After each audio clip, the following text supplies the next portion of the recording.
Luka Modrić, the boy who escaped war and became football's greatest symphony. There are footballers who win trophies. There are footballers who break records. And then, once in a generation, there comes a player whose legacy cannot be measured by medals, statistics, or silverware. A player whose greatest gift is making millions of people fall in love with football all over again. Luka Modrić belongs to that rare group. He didn't simply play the game, he understood it, respected it, and transformed it into poetry. Every touch carried purpose. Every pass told a story. Every match became another chapter in one of the greatest journeys football has ever witnessed. On a cold evening in Toronto, the final whistle echoed through the stadium. Croatia's World Cup dream had come to an end, but something much bigger had happened. For the last time, Luka Modrić walked away from football's greatest stage. The cameras followed him, supporters rose to their feet, teammates embraced him, and opponents applauded. It wasn't sympathy. It wasn't merely respect. It was gratitude. Gratitude for a man who had spent 2 decades reminding the world that football could still be elegant, intelligent, and deeply human. That walk toward the tunnel felt less like the end of a match and more like the closing scene of a timeless film. Yet the story of Luka Modrić did not begin beneath the dazzling lights of packed stadiums. It began far away from the glamour of European football, in a tiny village hidden among the mountains of what was then Yugoslavia. On September 9, 1985, Luka was born into an ordinary family in Zajtan Obravaki. His parents lived simple lives, working hard to provide for their children. There were no expensive football academies, no luxurious training grounds, and no promises that greatness lay ahead. There were only open fields, rocky roads, sheep grazing across the countryside, and a little boy who smiled every time a football rolled toward him. His childhood was beautifully ordinary, until history intervened. When Luka was only 6 years old, the Croatian War of Independence exploded into his world. Overnight, everything changed. The peaceful village that had once echoed with children's laughter became a landscape filled with gunfire, smoke, fear, and uncertainty. The conflict reached his family with heartbreaking cruelty. His beloved grandfather, Luka Modrić Sr., the man who had often taken him to herd sheep through the hills, was murdered by Serbian militants. Soon afterward, the family home was destroyed during shelling. The place where Luka had laughed, dreamed, and grown up disappeared beneath the violence of war. For many children, memories of childhood are filled with birthday celebrations, schoolyards, and family holidays. Luka's memories were different. They were filled with refugee camps, temporary shelters, sirens, shattered buildings, and endless uncertainty. His family fled to the coastal city of Zadar, joining thousands who had lost everything. Every new day was defined by survival rather than comfort. Every night carried the fear that tomorrow might bring even greater tragedy. But even in humanity's darkest moments, hope has a remarkable way of finding people. For Luka, hope arrived in the shape of a football. Outside the Hotel Kolovar in Zadar, where many displaced families were living, children gathered whenever they could. There were no perfect pitches. No expensive boots. Sometimes there weren't even proper goals. But none of that mattered.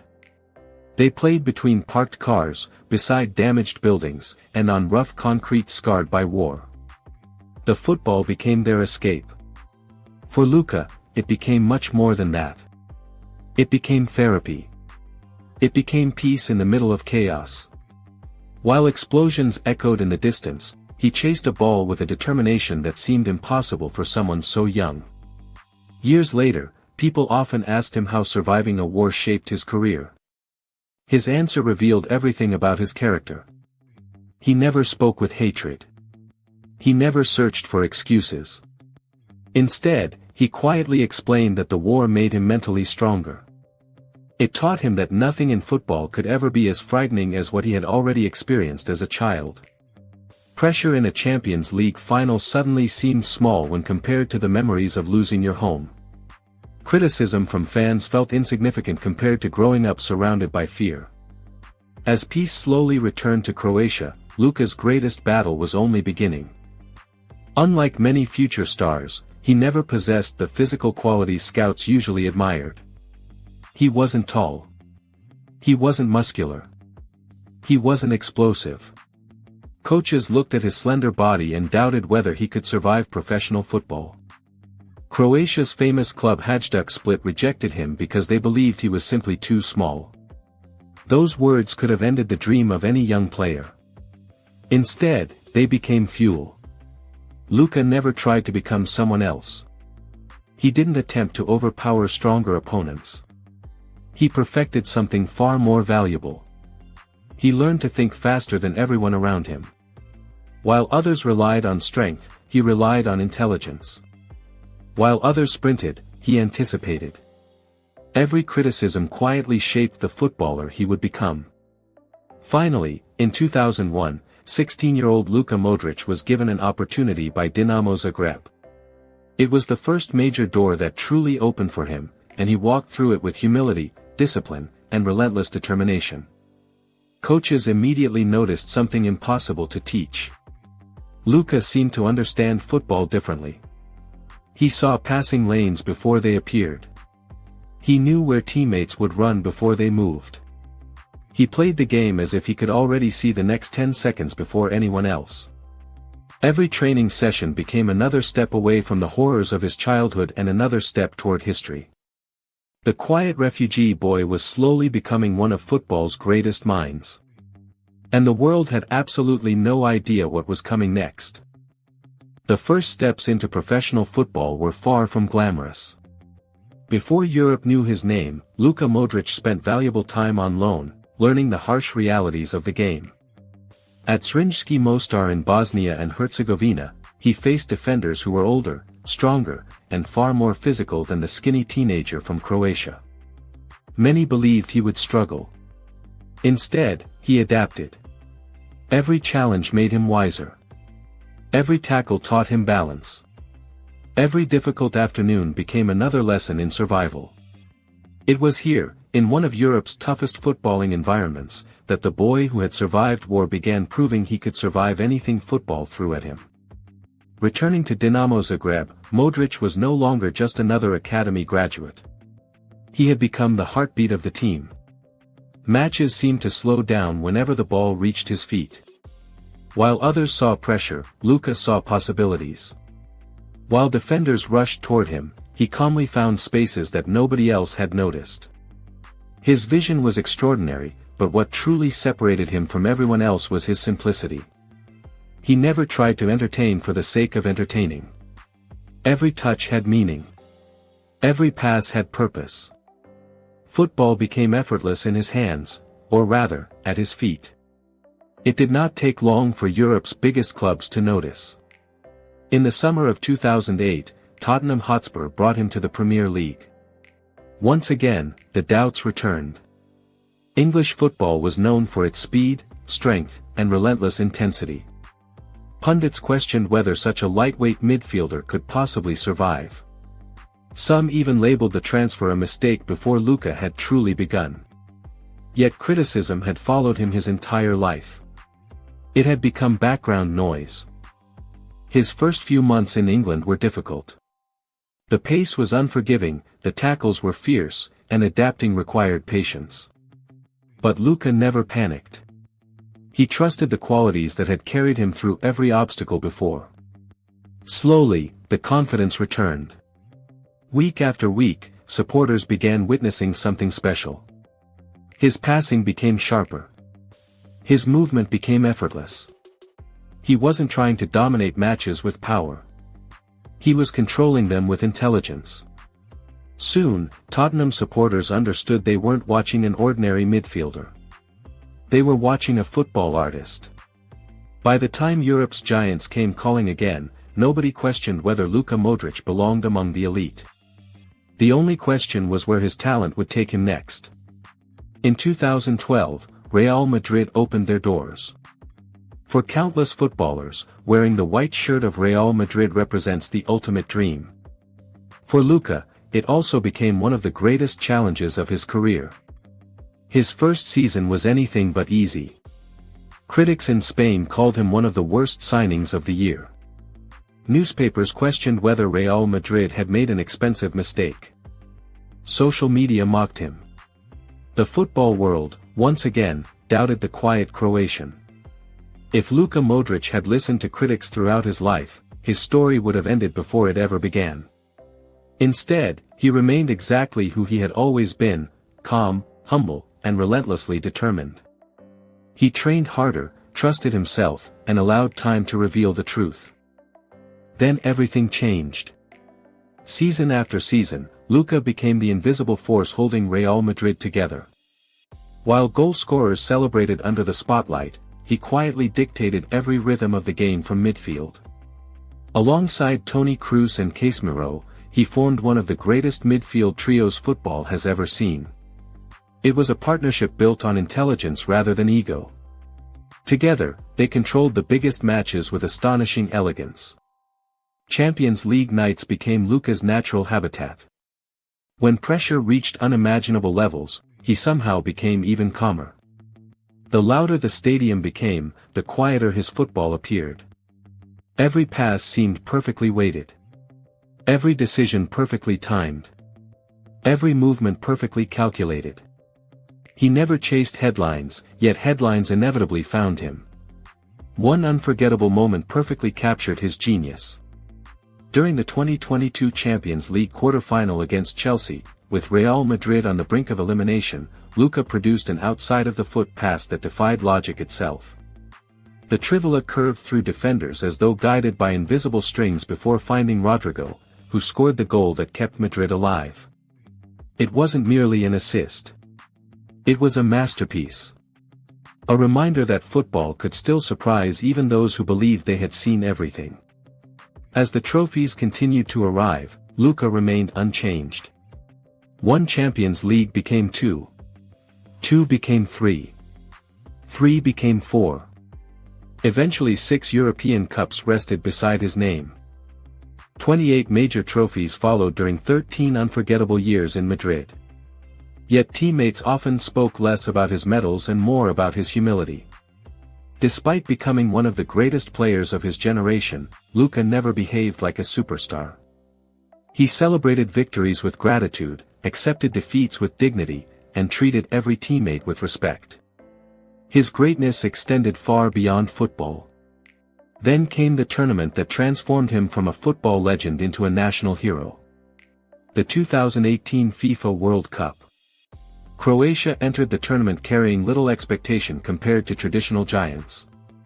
Few believed a nation of fewer than 4 million people could challenge football's superpowers. Luka believed. He didn't inspire his teammates with dramatic speeches. He inspired them through action. Every sprint reflected commitment. Every tackle reflected sacrifice. Every pass reflected belief. Match after match, Croatia defeated opponents who were considered stronger on paper.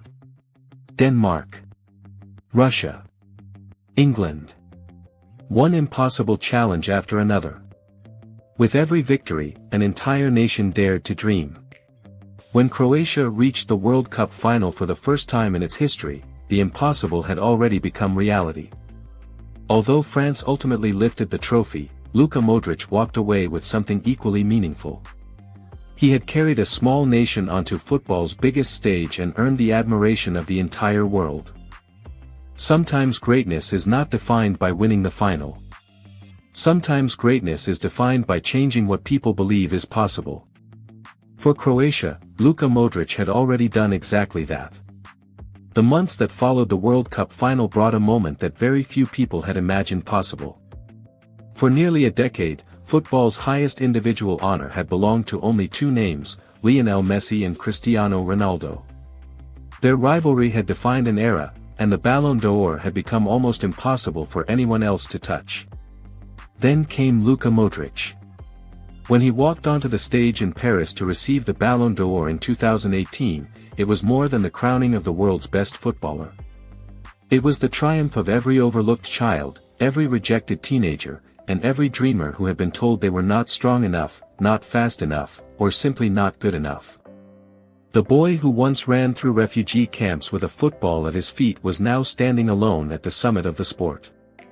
It was one of football's most beautiful moments because it reminded the world that greatness is not always loud. Sometimes, greatness whispers. Despite becoming the best player in the world, Luka Modrić never changed. Fame never altered his personality. Success never replaced his humility. While many superstars built their identities around themselves, Luka continued to build everything around the team. He celebrated goals scored by others with the same joy as if they were his own. He never chased headlines. He never demanded attention. His football spoke for him, and somehow, it always said enough. At Real Madrid, the years continued to pass, but Luka seemed almost untouched by time. Younger players arrived with endless energy, yet whenever the biggest matches came around, every coach still trusted the Croatian magician. His intelligence compensated for every passing year. His first touch remained flawless. His vision became even sharper. Watching him play was like watching an old master painter creating another masterpiece with effortless confidence. Age could slow his legs, but it could never slow his mind. His teammates often spoke about something the cameras rarely captured. Luka was usually among the first to arrive at training and one of the last to leave. Every achievement only made him work harder. Every trophy became another reason to improve. It was this relentless professionalism that earned him respect inside every dressing room he entered. He didn't lead with speeches. He led with discipline, consistency, and example. Then came another World Cup. By 2022, many believed Luka Modrić had already given Croatia everything he possibly could. At 37 years old, he was expected to play a supporting role while a new generation emerged around him. Instead, he once again became the soul of the team. Match after match, Croatia fought with the same resilience that had defined their captain's life. They reached another semi-final, eventually finishing third in the world. It was another remarkable achievement for a nation whose population could fit inside many of the world's largest cities. Watching Luka celebrate with the bronze medal around his neck, it became clear that leadership is not measured by trophies alone. Leadership is measured by belief. He had taught an entire generation of Croatian footballers that no dream was too ambitious and no opponent too powerful. Time, however, remains undefeated. The years that had spared Luka for so long eventually began asking for their due. Every sprint required a little more effort. Every recovery demanded a little more patience. Yet even as his body changed, his football remained timeless. Coaches still trusted him in decisive moments because there are qualities that age can never steal: vision, intelligence, composure, and wisdom. Then came one final journey. The 2026 FIFA World Cup. Even before the tournament began, fate tested him one last time. Luka suffered a fractured cheekbone that required surgery. For many players approaching 40, such an injury would have marked the end. But retirement had never been part of Luka's vocabulary. He fought through rehabilitation with the same determination that had carried him through every obstacle since childhood. Against the odds, he recovered in time to wear the Croatian jersey once more. Perhaps he knew this would be the last chapter. Perhaps every walk onto the pitch carried a little more emotion. Perhaps every national anthem meant a little more than before. For 20 years, that red and white checkered shirt had been more than fabric. It had been a symbol of survival, sacrifice, and identity. Every time Luka kissed the Croatian badge, he wasn't simply representing a football team. He was honoring his family, his grandfather, the people who never returned from the war, and every child who had once shared those refugee camps with him. When Croatia's World Cup journey finally came to an end in Toronto, there were no dramatic tears, no theatrical farewell, and no desperate search for sympathy. Luka Modrić accepted the moment the same way he had accepted every victory and every defeat throughout his career, with grace. He embraced his teammates, applauded the supporters, and quietly walked away. The stadium stood to honor him, not because he had won the World Cup, but because everyone understood they had witnessed one of football's greatest gentlemen. And perhaps that is the true beauty of Luka Modric's legacy. He proved that football is not only about lifting trophies. It is about lifting people. He proved that leadership does not require shouting. Sometimes, it only requires quiet excellence. He proved that elegance can defeat aggression, intelligence can overcome strength, and humility can outshine fame. The little boy who once herded sheep beneath the Croatian sky became the conductor of football's greatest orchestra. The refugee child who lost his home gave millions around the world a place to dream. The teenager rejected for being too small became the giant every midfielder now looks up to. Years from now, children who never watched Luka Modrić play will still hear his name. Coaches will show his matches to young midfielders. Fans will remember the impossible trivela passes, the effortless turns, the calmness under pressure, and the smile that never disappeared.